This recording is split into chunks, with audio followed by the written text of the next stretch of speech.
बहुत समय पहले की बात है। किसी गांव में एक किसान रहता था।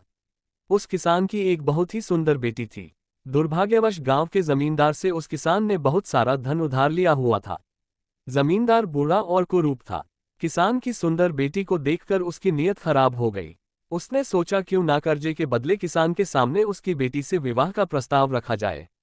जमींदार किसान के पास गया और उसने कहा, तुम अपनी बेटी का विवाह मेरे साथ कर दो, बदले में मैं तुम्हारा सारा कर्ज माफ कर दूंगा। जमींदार की बात सुनकर किसान के होश उड़ गए।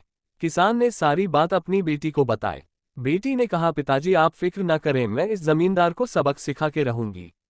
बेटी ने जमींदार से कहा, आप ये बात पंचायत के सामने रखें, अगर आपने मुझसे शादी नहीं की तो भी आप मेरे पिताजी का सारा कर्ज माफ कर देंगे। जमींदार ने एक कागज पर लिखकर पंचायत के सामने वचन लिया कि अगर मैं किसी कारणवश शादी से मुकर भी गया तो भी मैं इस किसान का कर्ज माफ कर दूंगा। अब लड़की ने पंचायत और जमींदार से 1 महीने की मोहलत मांगी आगे की। पिता ने लड़की से पूछा कि बेटी क्या तुम सच में ही जमींदार से शादी कर लोगी? बेटी ने कहा, पिताजी आप बस देखते रहिए। बेटी ने अगले दिन से ही खेतों में हल चलाना शुरू कर दिया और पूरा दिन खेतों में काम करने लगी। किसान की बेटी ने 1 महीने तक अन्न त्याग दिया। अब बेटी सिर्फ पानी पीती और सारा दिन खेतों में काम करती। बिना खाए पिए और भूखे प्यासे रहने की वजह से किसान की बेटी का शरीर बहुत कमजोर हो गया था और पूरी दोपहर खेतों में काम करने की वजह से बेटी के चेहरे का रंग रूप खत्म हो गया था। अब किसान की बेटी की सुंदरता पूरी तरह से खत्म हो गई थी।